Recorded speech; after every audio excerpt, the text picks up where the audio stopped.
Morning everyone, welcome back to our new blog.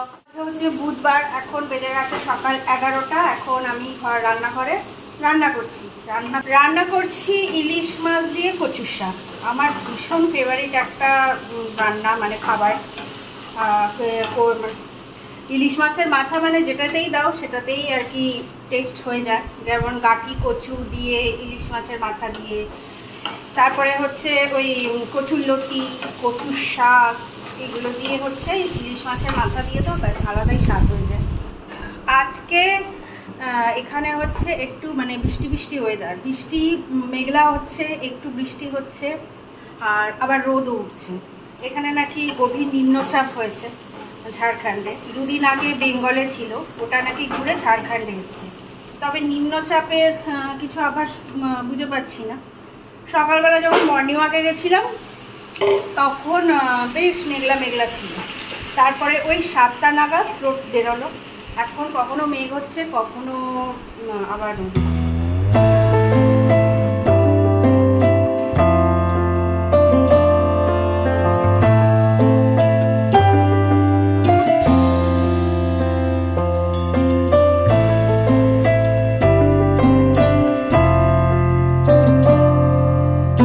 আজকে আমাদের মানে ঘরে হচ্ছে পুরো বর্ষাকালীন একটা রেসিপি, যদিও বর্ষার দেখা সেরকম নাই।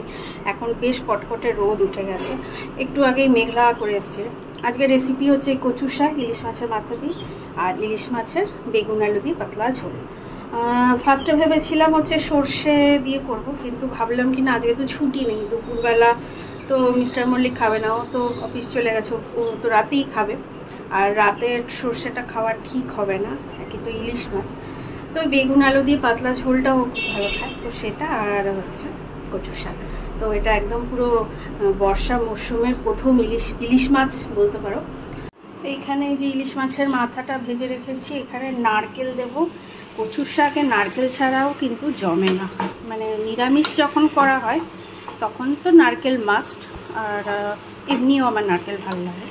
আর এই যে কচুর শাক, কালো কচুর শাক, হ্যাঁ, আর কালো কচুর শাক কিন্তু বেশি টেস্ট। তো এখন এটা সবে বসালাম, কচু শাক হতে কিন্তু বেশ টাইম লাগবে। এখন আমি একটু ব্রেকফাস্ট করে নিই। এখানে আমার এই যে কচুর শাক একদম কমপ্লিট, আর এখানে মাছ ভেজে রেখেছি, এবার ঝোলটা করব।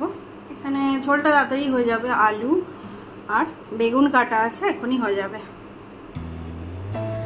দেখো, ইলিশ মাছ ভালো খায় না এরকম বাঙালি কিন্তু খুবই কম আছে। ইলিশ মাছ, চিংড়ি মাছ, তবে ইলিশ মাছ চিংড়ি মাছ বিষয়ে কথা বলতে গেলে কিন্তু ওই ঘটি বাঙালের কথাটা চলেই আসে। তবে আমরা বাঙাল, আমরা ইলিশ মাছও ভালো খাই, চিংড়ি মাছও ভালো খাই। তো ইলিশ মাছ বেশি ভালো খাই আমরা হচ্ছে এরকম বেগুন আলু দিয়ে পাতলা ঝোল। আমাদের বাড়িতে মানে আমার দাদু ঠাকুমার বাড়িতে ইলিশ মাছের মধ্যে না কুমড়ো দিয়েও রান্না করতো, সেটাও নাকি খেতে বেশ ভালো লাগতো। যদিও আমি কোনোদিন খাইনি, ট্রাইও করে দেখিনি। আমার বেগুন আলু দিয়ে খেতে বেশ ভালো লাগে।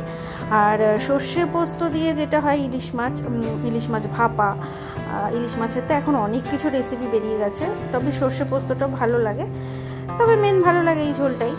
আর কচু শাক হয়েছে আজকে ইলিশ মাছের মাথা দিয়ে, আর ইলিশ মাছের ঝোল। আজকে তো মানে দুপুরের লাঞ্চটা একদম জমে যাবে। তো কথা বলতে বলতে আমার এখানে মাছের ঝোল মোটামুটি প্রায় রেডি। ইলিশ মাছের ঝোল করতে বেশি টাইম লাগে না, একদম সিম্পল। মাছের টেস্টের জন্যই কিন্তু মানে মাছের ঝোলটাও টেস্ট হয়ে যায়। আর ইলিশ মাছ এখানে মেনলি না ওই ডায়মন্ড হারবার থেকে আসে। তো সামনে যেহেতু বর্ষাকাল আসছে, তো আরও ভালো ভালো ইলিশ আশা করি জামশেদপুরে আসবে। পর্দার ইলিশও কিন্তু এখানে আসে। মাছালাকে জিজ্ঞাসা করেছিলাম যে পর্দার ইলিশ কি আসে, তো বলে হ্যাঁ আসে, তবে কলকাতা থেকে কিন্তু এখানে দামটা বেশি। কলকাতায় যদি 1800 টাকা হয়, সেটা কিন্তু আমাদের মানে জামশেদপুরে সেটা 2000 টাকা হয়। তো দেখা যাক, বর্ষাকাল আসুক, তখন দেখবো, ভালো সেরকম পেলে নিয়ে আসবো। আজকে ইলিশ মাছটা কিন্তু বেশ ভালোই ছিল, যখন খেয়েছিলাম মোটামুটি ভালোই ছিল। খুব বিশাল খুব একটা টেস্ট সেরকমও বলবো না, তবে মোটামুটি মিডিয়াম সাইজের ছিল, তো ভালোই ছিল। তো চলো, এখন আবার গল্প করতে করতে মাছের ঝোল রেডি হয়ে গেছে। ওইদিকে ভাতও বসিয়ে দেবো, গ্যাস ট্যাস পরিষ্কার করে। আর আকাশের মুখ ভার, সকাল থেকেই একটু রোদ উঠছে, একটু বৃষ্টি হচ্ছে, এইভাবে চলছে। আর মনে হচ্ছে আর একটু পরেই নামবে। তো ভালোই হয়েছে। আমার মানে ইলিশ মাছ রান্না করাটা আজকে একদম সার্থক, বাইরের ওয়েদারের সাথে একদম ম্যাচ হয়ে গেছে। আর ব্যাস, আর কিছু না। এখন আজকে একটু বিষ্ণুপুরের দিকে যাব, যদি বৃষ্টি না হয় তো। সামনেই যেহেতু কলকাতায় যাব না, তো টুকটাক সবার জন্য একটু কেনাকাটি আছে, বাচ্চাগুলোর জন্য একটু টুকটাক, বড়দের জন্য কিছু নেই না নেই, বাচ্চাগুলোর জন্য তো নিতেই হবে। তো চলো, এখন আমার রান্নাবান্না হয়ে গেছে, এবার পরবর্তী কাজ করি আমি। স্নান টান হয়ে গেল, এখন দেখছি বেশ মেঘ করে এসছে ওই দিকটা। বিকেলবেলা একটু বেরোনোর আছে, যাবো বিষ্ণুপুরের দিকে, কিন্তু একটু ধীরে ধীরে মনে হচ্ছে ভালোই বৃষ্টি নেমে যাবে। এই যে এই দিকটা মেঘ করে আছে। বাইরের ওয়েদারটা খুব সুন্দর হয়ে গেছে। বৃষ্টি তো বেশি হলো না, কিন্তু দূরে মনে হয় বৃষ্টি হয়েছে। অনেক সময় না পাহাড়ের এরিয়াগুলো তো বৃষ্টি হয়, তো যার কারণে এখানকার ওয়েদারগুলো আশপাশে বেশ ঠান্ডা হয়ে যায়। আর চাঁদিপুরে আসার পর থেকে বেশ ট্যান নিয়েই বাড়ি ফিরেছি। তো এখন মুখে ফেস মাস্ক লাগিয়ে বসে আছি, কেন কি সামনেই আমরা যাব হচ্ছে কলকাতা। আমরা কলকাতা যাব হচ্ছে সানডেতে, মানে 1 তারিখ, 1 জুন। তো একটু তো ডিটেন করতে হবে আর কি। তো বাইরের ওয়েদারটা বেশ সুন্দর হয়ে গেছে। চলো জানলা দিয়ে তোমাদের দেখাই বাইরের ওয়েদারটা। এই দেখো, রোদ নেই এখন, বেশ সুন্দর ওয়েদার। আমি জানলা খুলে দেখাচ্ছি না, এসি চলছে। এখন কিন্তু বাজছে ওই 3:30, কিন্তু কোনো রোদ নেই, বৃষ্টিও নেই, রোদও নেই। Good morning everyone. আগের দিন কিন্তু প্রচুর পরিমাণে বৃষ্টি হয়েছে। ওই যে বললাম না, বিষ্ণুপুর যাব কিছু কেনাকাটির জন্য, কিছুই করতে পারিনি বৃষ্টির কারণে। আর আজকে পরের দিন সকালবেলা কিন্তু একদম ঝলমলে আবহাওয়া, ঝলমলে রোদ উঠেছে। আর আগের দিন বৃষ্টি হলে না, তার পরের দিন কিন্তু এই সামনের আকাশটা, আকাশ না, পাহাড়টা বেশ সুন্দর দেখা যায়। দেখো সামনে সুন্দর দেখা যাচ্ছে। আর এই যে আমরা দেখতে দেখতে চলে এসেছি আমাদের হাঁটার জায়গা। আর এই যে যে রাস্তা দিয়ে যাচ্ছি, এটা হচ্ছে জামশেদপুর এয়ারপোর্ট রোড। এইখানে মিস্টার মল্লিককে আমি নিতে এসেছিলাম।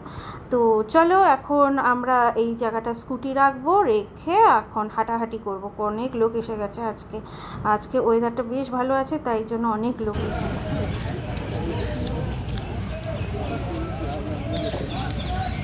কিরম দাম?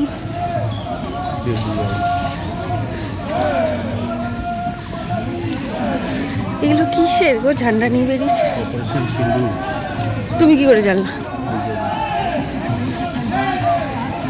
অপারেশন সিন্দুরের?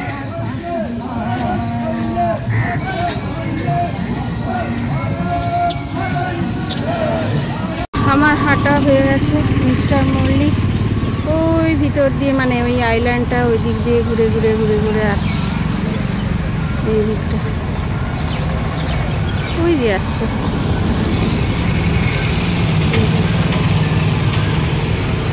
আর এটা হচ্ছে এয়ারপোর্ট।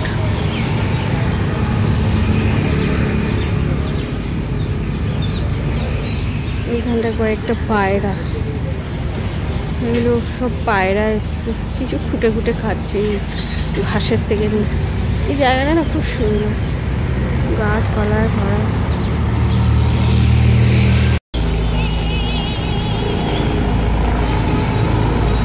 একটা প্লেন ছাড়ছে, তাই জন্য ভ্যাট ভ্যাট ভ্যাট ভ্যাট আওয়াজ হচ্ছে।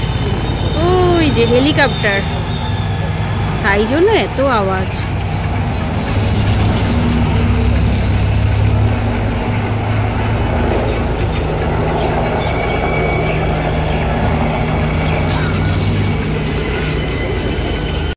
তো আমাদের হাঁটা কমপ্লিট হয়ে গেছে, আর এখন যাবো হচ্ছে মাছ বাজারে মাছ কিনতে। তো আজকের ব্লগটা এতটুকুই রাখছি। সকলে ভালো থেকো, সুস্থ থেকো, টাটা, গুড ডে। मछली मछली जल की रानी है।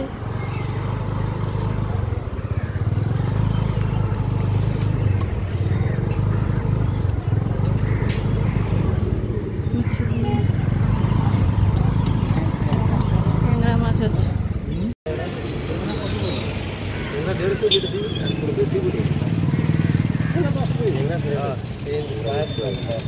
ট্যাংরা নিয়ে নাও আর এই মোরলা নিয়ে নাও।